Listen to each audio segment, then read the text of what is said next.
দারুল উলুম দেওবন্দের হাদিস শাস্ত্রের পণ্ডিত 12 বছর জেল খেটেছেন। নেহরুজি তার পায়ের কাছে বসতেন। তার নাম শেখুল ইসলাম হোসেন আহমদ মাদানী। রোজার মাসে একজন প্যান্ট শার্ট পরে ভদ্রলোক এসেছেন 10টা 11টায়। দরজায় বলছেন এসে, মাদানী সাহেব, হ্যাঁ, যারা এতেকাব করছেন, এ লোকটা আবার কি করছে? রোজার মাসে আল্লাহ বিল্লাহ করবো, তসবিহ তেলাওয়াত। হযরত শেখুল ইসলাম মাদানী রহমতুল্লাহ আলাইহি কাপড় দিয়ে ঘেরা মসজিদের এক কোণে তার থাকার জায়গা করা হয়েছিল। খবর পেয়ে বললেন, বলাইয়ে উনকো, আসো। 1 ঘন্টা ধরে আলোচনা হলো। কিসের আলোচনা পরে বলি, 1 ঘন্টার পরে পেরিয়ে গেলেন। আমার শ্বশুর হযরত তাহের সাহেব বলছেন, নেতাজি সুভাষ চন্দ্র বোস এসেছিল শেখুল ইসলাম হোসেন আহমদ মাদানীর কাছে যে ভারতবর্ষে স্বাধীনতা আন্দোলন কোন পথে পরিচালিত করব, তোমরা আমাদের তাড়াবে? এত বড় স্পর্ধা, আমাদের নাগরিকত্ব কেড়ে নেবে, এত বড় হিম্মত, ওয়াকাফ বিল নিয়ে আমাদের সম্পত্তি কাটবে।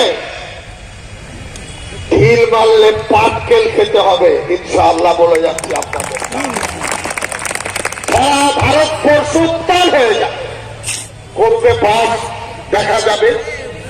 1 নেশন 1 ভোট পাস করাতে পারেনি, বিরোধীরা লড়াই করে বিজেপির দাঁত ভেঙে দিয়েছে।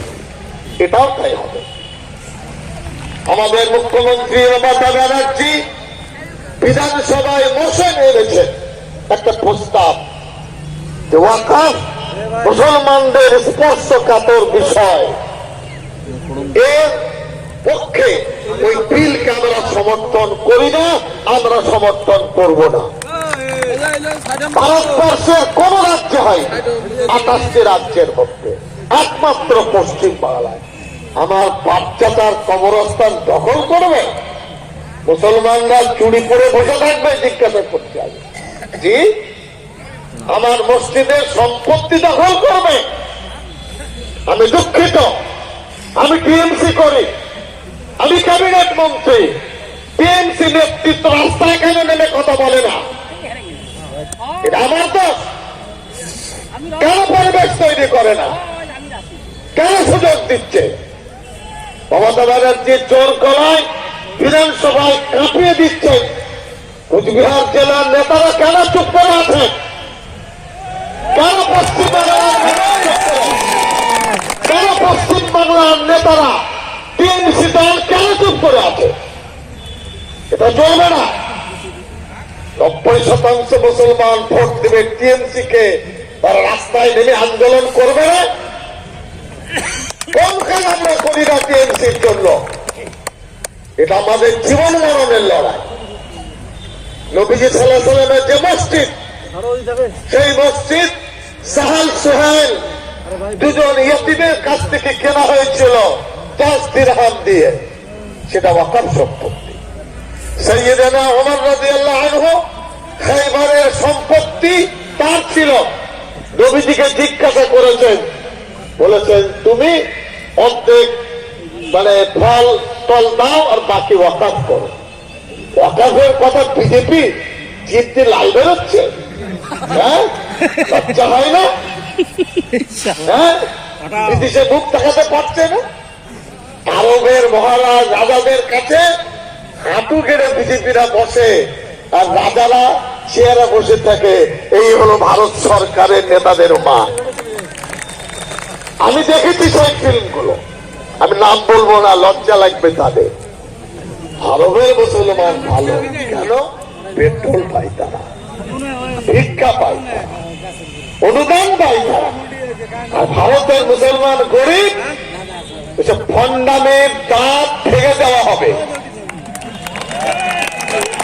যদি ক্ষমতা থাকে আরবের মুসলমানকে বলুন, দেখি কত বড় আস্পর্ধা। প্রায় 90 লক্ষ ভারতীয় গালফে করে, কত বললাম? 90 লক্ষ। 70% হিন্দু ছেলে মেয়েরা, তারা খুব ভালো, পয়সা ভারতে আসছে, বলুন না দেখি। তাহলে এখানে বাবা বলা যাবে না কি? এই পরিস্থিতিতে ঐক্যবদ্ধ হতে হবে। কোরআন মাজিদে আল্লাহ বলেছেন লাকুম দীনুকুম ওয়ালিয়া দীন, আপনার ধর্ম আপনার কাছে, আমাদের ধর্ম। কি অর্থ? কিয়ামত পর্যন্ত তেলাওয়াত করতে হবে। আল্লাহ সিদ্ধান্ত, যে যার ধর্ম করবে।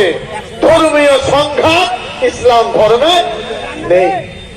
বলতে পারবেন বড় বড় ভাব আমরা কি সন্ত্রাস? আমি জিজ্ঞাসা করি, পশ্চিম বাংলায় 35 থেকে 36% মুসলমান। আমি বলছি আপনাদের সামনে, এর তোমার লুকানোর কি আছে? 3টে খুঁটির মধ্যে 1টা খুঁটি মুসলমান। এদের বাদ দিয়ে কিছু হবে না, আপনি জোর করে চালিয়ে দেবেন। মসজিদ যদি সন্ত্রাসের আখড়া হয়, কেউ বাঁচতে পারবে?